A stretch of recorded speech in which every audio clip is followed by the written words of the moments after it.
I'm Thomas Gallagher, Gonzaga Bulldogs on SI. Thanks, Coach Jordan Green, for joining me. Of course, thanks for having me. You've been with the staff since 2014, right side along Lisa from the very beginning of her head coaching journey. What is it about this program and working with her specifically that keeps you coming back year after year? Yeah, I mean, the first things first is she is a great boss. She's fun to work with. The team loves playing for her. She allows all of the coaches to play to our strengths. And it's something that when she hired us originally, the four of us are still together with me, Stacy, and Craig.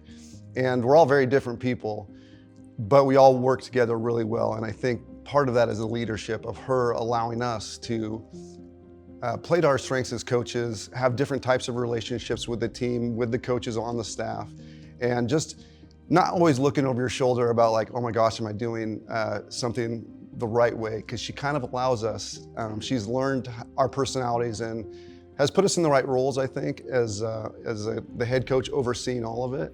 And also she's very confident in herself, and she knows that we have her back, and it's a great work environment, and it's I think all due to that leadership and that confidence to let her assistants do the things that they're good at. And going back to that hiring in 2014, that relationship you have with Lisa, how did that connection with Lisa first come about, and what led to that opportunity of her reaching out to you to be here? Yeah, good question. So we recruited a lot of the same players. So we'd be out recruiting in who knows where, Texas, Chicago, all across the United States. And we were looking at a lot of the same players because I was at the University of Idaho at the time. And Gonzaga ended up with the majority of all those players. But it was just fun getting to know her as an assistant. And I always looked up to Gonzaga because at Idaho and Idaho State, I coached against Gonzaga, and they got the best of us. And seeing her work as an assistant, and then when she actually called me while I was in Mexico and said, I think I might get this head job, would you be interested? And I was, of course, very excited about that, even the chance to speak with her about it. Luckily for me, a lot of the people that I know, when she asks other coaches, hey, do you know anybody that I should look at to hire? Several of them gave her my name, and she already had that connection a little bit. So the time I spent with her just kind of recruiting and coaching against, and then also having people put in a good word for me was huge. Pivoting towards this program, in recent years, there's always been a core group of veteran players, those who are 4 or 5 year seniors who spent that whole time here in this system at Gonzaga. This year's team is younger in terms of experience specifically at Gonzaga. What have you seen from this group so far and their development, and how would you say this group is starting to form its own identity compared to the past teams you've coached? Yeah, well, first off, I think last year we did have the older group, but we had a lot of young faces. And so it was a different coaching experience for us because we've had so much experience over the years. So I think going into this year, having one more year of like, hey, we got a lot of new faces. What do we need to do? How do we get to know them fast? How do we get them to gel early on? So that's going to help this team. We have a lot of talent coming in, and we're still getting to know them. They've only been here for a couple weeks. We're familiar with a lot of them because we either recruited them or we played against them. And the identity of this team is still to be determined. We don't have Allie Turner coming back, the only starter. Although we have a lot of talent, they're all new roles for everybody. So the one thing this team has shown in the first several weeks of workouts is they're competitive, and they're all fighting for minutes and time, and they like to please the coaching staff. And so you could see how they're gelling as a team. They're competing every day, but they're also getting along really well and getting to know each other very quickly. So it's fun to look forward to, but we still have a lot to figure out. With the rise of NIL and the transfer portal, how has your staff, if you have, changed or tweaked your recruiting approach? And do you find yourselves not only recruiting new players, but also re-recruiting the players within your system already? Yeah, it's a tough one. The NIL thing has changed recruiting a lot, and you're constantly looking at, if you don't land a recruit, you're constantly following where they're at. I think it really is the most important thing, and Lisa's done a great job of this, is recruiting our own team. And it's not like she's recruiting them. She just is always there for them. She does have, like when you say open door policy, a lot of our team believes that. And we've we've been benefited from the NIL and the transfer portal. We haven't really been hurt by the transfer portal because, similar to me staying here for 11 years, going on 12 years, almost all of our players come here for 4, and even several have been here for 5. So we've been able to not have to just fill in too many pieces. We've been able to add to the team, as opposed to, like, there's a lot of teams that are looking for a whole new team every year. So the NIL is definitely a conversation that we're now having with all of our recruits and our players. The transfer portal has been a benefit, but we always want 4 to 5 year Zags, and so we're sticking with that theme too. Is like, hey, let's get some Gonzaga type kids in here, and then supplement with the transfer portal. So going off what you just said there, Gonzaga type kids. So talent is obviously a part of recruiting, but fit at points, or honestly probably matters more. What do you and your staff look at beyond the basketball when you look at a player and be like, that's a Zag right there? Yeah. So obviously you have to have the talent. You have to be one of the best players in the state, in West Coast, and we do recruit all over. When you get past just the skill set, toughness is a thing that Lisa really loves, and ideally, every time people watch our teams, they think, man, that's a pretty tough team. And I think the way she coaches, it kind of, the team identifies with her in that matter. So we're looking for toughness for sure. A team first attitude is definitely something that we're always talking about once we get them to become Zags, but also as we talk to recruits, because every kid that we recruit is probably the best player on their team. And when they get here, they have to have a team first attitude. And one of the things that has led to a lot of success is, when we beat the Stanfords, the Tennessees, the Louisvilles, they have, according to like ESPN or a star ranking, they have the higher ranked players. But we get the right fit if they're willing to play hard together, be tough, be more concerned with team success as opposed to individual success. Those are definitely the things that we're looking for, playing for the name on the front of your jersey, celebrating your other teammates' success just as much as you would celebrate your success. And you can see that. There's definitely kids we recruit that you watch, and after a couple games, you're like, I think that's just not our type of kid. Great families is also a thing we look for, and we've been blessed to have a ton of awesome players, awesome student athletes, but they come from great families as well. Mm-hmm. And going off of that team first mentality, you were a player yourself, and I'm sure had that team first mentality when you played at George Fox. And now on the staff, you and Stacy, both who played guard, work closely with the guards and the wings. So during this off season, what are like some of the key areas of development that you focus on with that position group? Yeah, for sure. Well, a lot of it is because we do have a lot of new faces. Just kind of getting some of the terminology down, allowing them to play to their strengths, but also say, how do your strengths fit into what we do at Gonzaga? There's always things to be worked on individually. So, we have a player, a transfer from St. Mary's. She's a really strong kid, gets to the rim. She knows she can be a better three-point shooter. So we do in the off season, we're working on her three-point shooting, but also she's still got to play to her strengths. So each kid, Stacy and I will talk with Lisa and do things as a group, but also we really pride ourselves in individual development.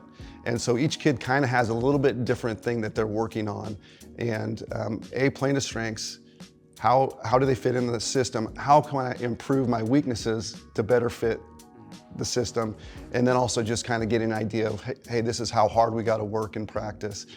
This is how competitive we got to be.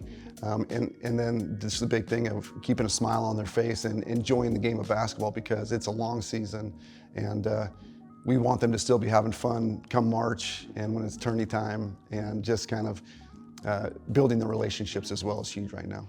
And for that development, do you guys pull from previous Zags or maybe even pro players for inspiration for a certain player because they have a similar play style, or you're hoping to work them towards that play style to attack those weaknesses or build on those strengths? Yeah, we definitely will watch some film. We'll watch film of, like, if they're a transfer, maybe watch some film from, before. If they're a freshman, watch some film.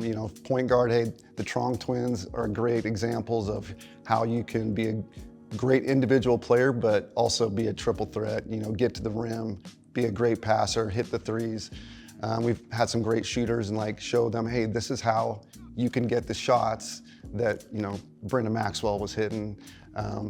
Bigger guards, we'll show them Jill Townsend, post up, hit the three. So yeah, we do show some film and kind of go back to the history of some of our good players to give motivation as well, yeah.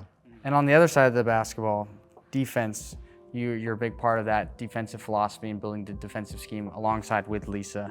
What kind of defensive work do you prioritize with Lisa in the off season, both individually with the players and also as a team? I guess with this group specifically, given that you're starting with a lot of fresh faces. Yeah, for sure. We've been good defensively for almost every year that we've been here. Lisa's a defensive-minded first coach, which is kind of fun for me because I do get to help with the defense a lot. And that was also something that I did at my previous stop. So it was nice to come in here and talk with the head coach about this is how we've done it in the past. Are there any tweaks that we can make? And we kind of do that every year, like taking a look at the team that's coming in and how do we improve every year? How do we not stay like this is just what we do, but just add little tweaks? So that's always fun every year just to talk through some of that stuff. And then right now, of course, yeah, we have people learning the system. So again, terminology to every school is a little bit different. So getting the people to understand, hey, there's lots of ways to play defense, but this is how we do it at Gonzaga. And just getting them in that mindset. So when we hit that first day of practice, it's not just something brand new, but they already have kind of an idea. And the summer workouts are actually great for that. And you've been a part of some big moments here at Gonzaga. Is there an on-court moment that's especially meaningful for you as a coach, gives you like a message of this is why I chose to coach? Yeah, so Brenda Maxwell came to us from the University of Utah, and we played them for a chance to go to the Sweet 16 on our home court. And she's known, you know, she was one of the nation's best three-point shooters. And she came into Gonzaga saying, hey, I know I can shoot the ball, but I've maybe been told that I can't defend. And so we worked a ton on her defense. And when we played Utah to go to the Sweet 16, they were just attacking and attacking and attacking. And she made several big stops. And at one point, she actually knocked the ball away, dove on the ball, you know, just showing the grit and the toughness that we've always wanted to see, someone who maybe came in a little bit soft. And she just made these big defensive plays. This offensive player who came in and was told, I can't do it at this level, and then did it for us and earned a chance to go to the Sweet 16. I think it was probably one of my prouder moments. And then to see, I don't know if you remember the game, but after the game, all of our players ran up into the stands and just the community, like to see what she did, and then for her to have that experience with her teammates, with the community around 6,000 just screaming fans. It was, yeah, it made me go, this is fun. And yeah, it was, and she loved it too. Like she was more proud of her defensive stops than any of those threes that she hit. So it was really cool. And you wouldn't have it any way with the way you guys are as a team, the toughness that Lisa leans into. We talked about on the court, but let's pivot to off the court. Are there any special team bonding moments or trips or stories that stand out to you in that side of the thing? Yeah, we've been so fortunate to have the community support and donor support to go on some foreign trips. Greece and Croatia was our last one. We got to go to Spain and Italy. And just to see, you know, the one thing I love about basketball that it's given to me is I've seen so many places around the world, around the United States, met so many people that I would never have met without basketball. And to see our student athletes get an opportunity to go see parts of the world, experience culturally ideas, and in a different part of the country, different countries, to see them use basketball and get benefited in a way where they bond together and travel together, spend, you know, so much extra time together, but doing it in a place that some of the most beautiful places in the world. And, you know, I know my family couldn't afford to do a lot of that stuff just on our own. And to be able to do that with the student athletes and the team and the other coaches, and just to see the smile on their faces of like, you know, looking around this church that's been there for a couple hundred years and they're like, wow. But then also just swimming in an ocean all the way across the world. So I think that off the court stuff, we do a ton of community service as well, and to see, just so proud of the team and how much they put into the community as well, and helping helping out other away from Gonzaga is also just something that makes me very proud to be a part of this program. Now going to your coaching, is there a core value or mindset you're committed to as a coach, something you really want every player to experience or recognize from you throughout the season? I think, honestly, the most important thing that I want them to know is that I'm willing to help them get better. I love them, and I just want to help. I think that's one of the things I used to kind of just, when I was younger, kind of coach a little bit more like maybe my coaches did, was just kind of tell you what to do. Now I work a lot harder at working with them and getting to know what they want. Not me just telling them what they want, but I do want them to know that, hey, Jordan's got my back. He's willing to help me in any way to get better. And really probably the most important thing is that I care about them and love them. And it's not just a basketball thing, but it's a relationship thing. And we spend a lot of time together, and the relationships you build through basketball, teammates, coach, player, coach to coach, you spend so much time together that you have to really enjoy the people that you're with. And so I do just love the fact that we get to hang out at Gonzaga with amazing basketball players, amazing coaches, but also amazing people. And I just want them to feel that same from me as well. So building even off of that, the relationship you have with the players is so strong, and you're coaching them, but there's opportunity for, honestly, they even coach you at points and teach you new things. Yep. So for you, has there been any lessons or messages from players that stick out to you in your time of coaching at Gonzaga? Like any specific moments where you've learned some things? Oh, for sure. I could probably go through each and every player. Yeah. I'll just give you an example just from this year, because so many times I get to spend 4, maybe 5 years with a player. Taylor Dalton, though, this year came in, and it was just amazing to see how a person could come in for 1 year and make such an impact on her teammates. And half the time she was really hurt. And I actually talked about this in her seniors, when I gave a little speech about her, because I'd heard it in a podcast about being first.